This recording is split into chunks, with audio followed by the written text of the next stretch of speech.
Hi hello friends, ಎಲ್ರಿಗೂ ನಮಸ್ಕಾರ. Lata salt and sweet ಕಿಚನ್ಗೆ ಸ್ವಾಗತ ಸುಸ್ವಾಗತ. ನಾನಿವತ್ತು ನಿಮಗೆ ಮಂಡಕ್ಕಿ ಉಸ್ಲಿ, ಮಂಡಕ್ಕಿ ಒಗ್ಗರಣೆ, ಮಂಡಕ್ಕಿ ಸೂಸ್ಲ ಮಾಡೋದು ಹೇಗೆ ಅಂತ ನೋಡೋಣ ಬನ್ನಿ. ಅದಕ್ಕಿಂತ ಮುಂಚೆ ಪ್ಲೀಸ್ ನಮ್ಮ ಚಾನಲ್ನ ಸಬ್ಸ್ಕ್ರೈಬ್ ಮಾಡಿ, ಹಾಗೆ ಸಪೋರ್ಟ್ ಮಾಡಿ. ಈ ಮಂಡಕ್ಕಿ ಒಗ್ಗರಣೆಗೆ ನಾವಿಲ್ಲಿ ಜೊಳ್ಳು ಮಂಡಕ್ಕಿನ ತೊಗೊಂಡಿದ್ದೀವಿ. ಈ ಮಂಡಕ್ಕಿನ ನೀರಲ್ಲಿ ನೆನೆಸ್ಬಿಟ್ಟು ಚೆನ್ನಾಗಿ ತೊಳಿಬೇಕು.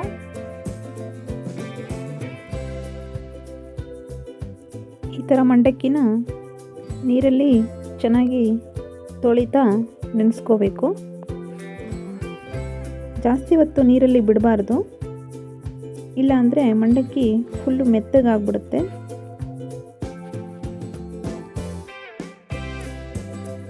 ಹಾಕಿದ ತಕ್ಷಣ ಬೇಗ ಒಂದೆರಡು ಸಲ ಹಿಂಗೆ ಕೈ ಆಡಿಸ್ಬಿಟ್ಟು ತೆಗಿಬೇಕು. ಡೈಲಿ ಇಡ್ಲಿ, ದೋಸೆ ಈ ಥರ ರೈಸ್ ಐಟಮ್ ತಿಂದು ತುಂಬ ಬೇಜಾರಾಗಿರುತ್ತೆ. ಈ ಥರ ಒಂದು ಸಲ ಮಂಡಕ್ಕಿ ತಿಂಡಿನ ಮಾಡ್ಕೊಂಡು ತಿನ್ನೋಡಿ, ಅದರ ರುಚಿನೇ ಬೇರೆ. ಈ ಥರ ಮಂಡಕ್ಕಿನ ಹಿಂಡಿ ಬೇರೆ ಒಂದು ಪ್ಲೇಟಿಗೆ ತೆಗೆದಿಡ್ತಾ ಇದ್ದೀನಿ.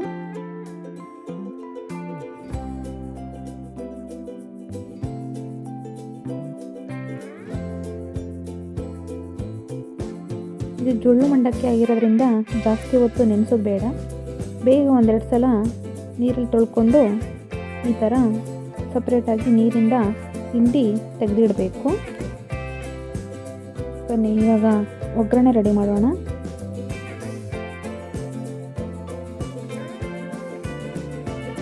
ಇಲ್ಲಿ ನಾನು ಒಂದು 3 ಜನಕ್ಕಾಗುವಷ್ಟು ತಿಂಡಿನ ಮಾಡ್ತಾಯಿದ್ದೀನಿ.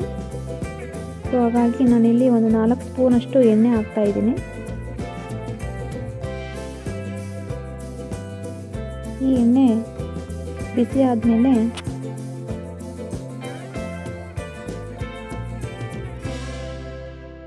ಮೊದಲಿಗೆ ಸಾಸಿವೆನ ಸೇರಿಸ್ತಾ ಇದ್ದೀನಿ.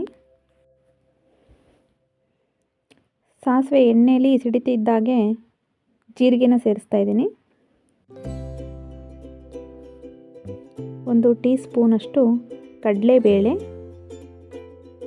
ಬೇಕಾದರೆ ಉದ್ದಿನಬೇಳೆನೂ ಸೇರಿಸ್ಬೋದು.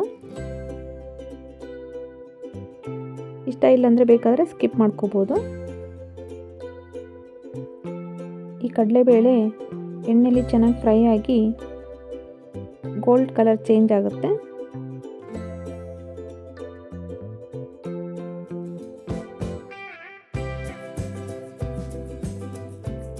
ಇವಾಗ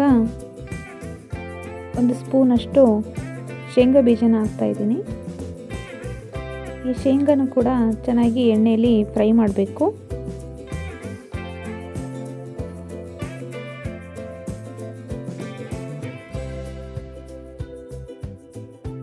ನೋಡಿ, ಇವಾಗ ಹಸಿಮೆಣಸಿನಕಾಯಿನ ಸೇರಿಸ್ತಾ ಇದ್ದೀನಿ.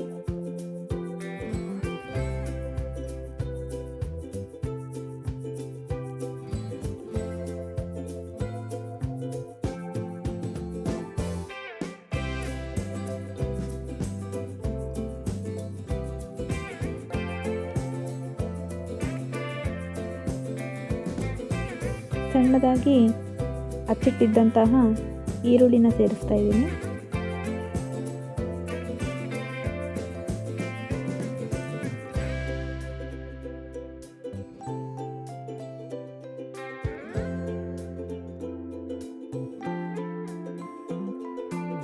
ಹಾಗೆ ಕರಿಬೇವು,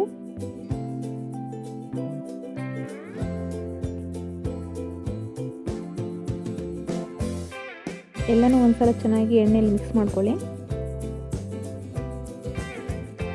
ಈ ಈರುಳ್ಳಿ ಚೆನ್ನಾಗಿ ಬೇಯಬೇಕು ಅಂದರೆ ಮೇಲ್ಗಡೆ ಸ್ವಲ್ಪ ಉಪ್ಪನ್ನು ಉದುರಿಸ್ಬೇಕು.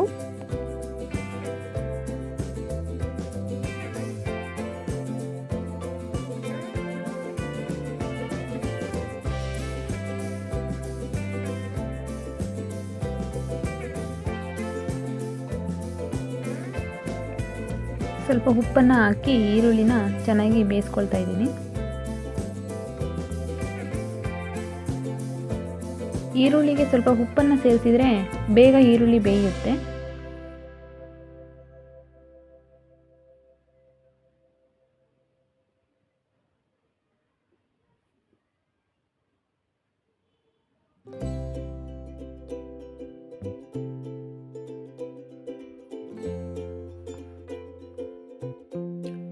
ಇವಾಗ ಒಂದು ಟೊಮೊಟೊನ ಸಣ್ಣದಾಗಿ ಹಚ್ಚಿ ಸೇರಿಸ್ತಾ ಇದ್ದೀನಿ. ಈ ಟೊಮೊಟೊನು ಕೂಡ ಒಗ್ಗರಣೆಯಲ್ಲಿ ಚೆನ್ನಾಗಿ ಮಿಕ್ಸ್ ಮಾಡಬೇಕು.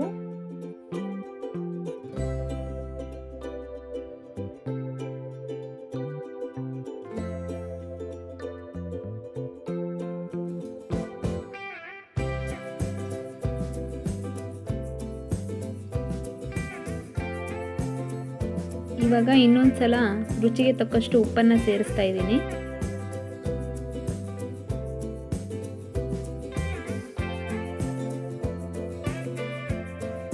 ನಾವು ಮುಂಚೆ ಈರುಳ್ಳಿಗೂ ಸ್ವಲ್ಪ ಉಪ್ಪನ್ನು ಸೇರಿಸಿದ್ವಿ, ಸೊ ನೋಡಿಕೊಂಡು ಉಪ್ಪನ್ನು ಸೇರಿಸ್ಬೇಕು.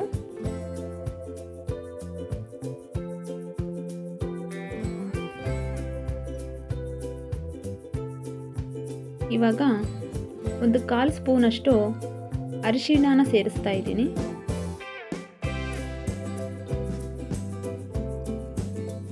ಇವಾಗ ಒಂದ್ಸಲ ಎಲ್ಲನೂ ಚೆನ್ನಾಗಿ ಮಿಕ್ಸ್ ಮಾಡ್ಕೊಳ್ಳಿ.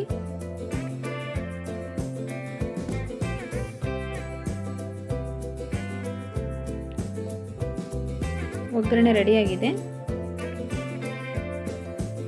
ನೋಡಿ, ರೆಡಿಯಾಗಿದೆ. ಇವಾಗ ನಾವು ಮಂಡಕ್ಕಿನ ನೆನೆಸಿ ತೆಗೆದಿಟ್ಟಿದ್ವಲ್ಲ, ಆ ಮಂಡಕ್ಕಿನ ಇವಾಗ ಒಗ್ಗರಣೆ ಜೊತೆ ಸೇರಿಸ್ತಾ ಇದ್ದೀವಿ.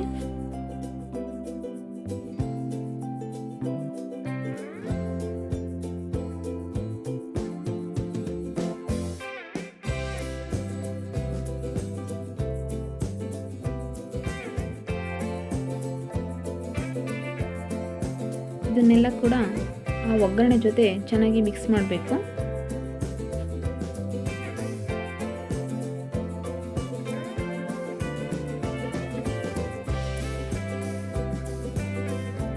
ಈ ಒಗ್ಗರಣೆ ಜೊತೆ ಮಿಕ್ಸ್ ಮಾಡುವಾಗ ಗ್ಯಾಸ್ ಸ್ಟವ್ನ ಸ್ವಲ್ಪ ಸಣ್ಣ ಉರಿಲಿ ಇಟ್ಕೋಬೇಕು.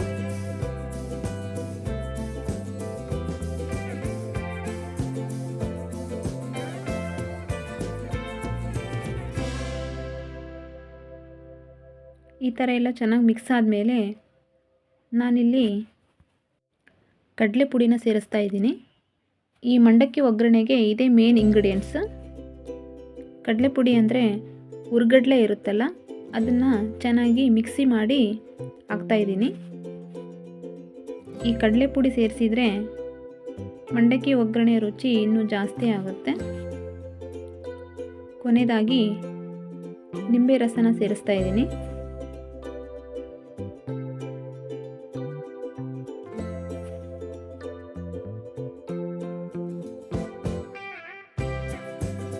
ಇವಾಗ ಒಂದ್ಸಲ ಇದನ್ನೆಲ್ಲ ಚೆನ್ನಾಗಿ ಮಿಕ್ಸ್ ಮಾಡ್ಕೋಬೇಕು.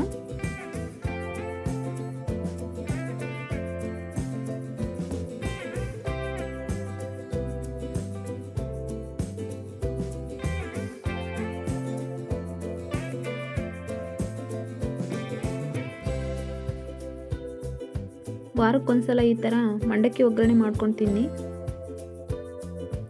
ತುಂಬ ರುಚಿ ಇರುತ್ತೆ ನೋಡಿ. ಇವಾಗ ಮಂಡಕ್ಕಿ ಒಗ್ಗರಣೆ ರೆಡಿಯಾಗಿದೆ ನೋಡಿ, ಎಷ್ಟು ಕಲರ್ಫುಲ್ಲಾಗಿ ಕಾಣಿಸ್ತಾ ಇದೆ ಅಂತ. ಈ ಬಿಸಿ ಬಿಸಿ ಮಂಡಕ್ಕಿ ಒಗ್ಗರಣೆ ಜೊತೆ ಬಿಸಿ ಬಿಸಿ ಮೆಣಸಿನಕಾಯಿ ಬೋಂಡ ಇದ್ದರೆ ಇನ್ನೂ ರುಚಿ ಜಾಸ್ತಿ ಆಗುತ್ತೆ.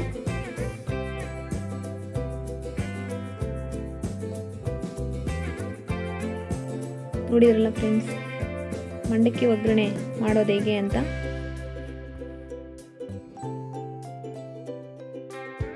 ನೋಡಿ, ಬಿಸಿ ಬಿಸಿ ಮಂಡಕ್ಕಿ ಒಗ್ಗರಣೆ ಜೊತೆ ಬಿಸಿಯಾದಂತಹ ಮೆಣಸಿನಕಾಯಿ ಬೋಂಡ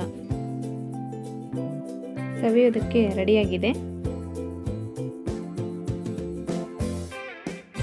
ಈ ಮೆಣಸಿನಕಾಯಿ ಬೋಂಡ ಮಾಡೋದು ಹೇಗೆ ಅಂತ ನಾನು ನಿಮಗೆ ನೆಕ್ಸ್ಟ್ ವಿಡಿಯೋದಲ್ಲಿ ತೋರಿಸ್ತೀನಿ.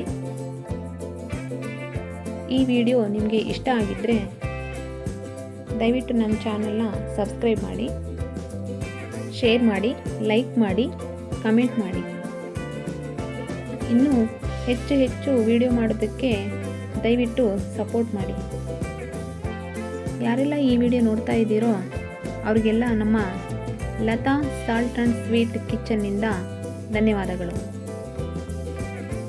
ಪ್ಲೀಸ್ ನಮ್ಮ ಚಾನಲ್ನ ಸಬ್ಸ್ಕ್ರೈಬ್ ಮಾಡಿ. ನೀವು ಮನೆಯಲ್ಲಿ ಈ ಮಂಡಕ್ಕಿ ಒಗ್ಗರಣೆನ ಒಂದ್ಸಲ ಟ್ರೈ ಮಾಡಿ. ಎಲ್ರಿಗೂ ಧನ್ಯವಾದಗಳು.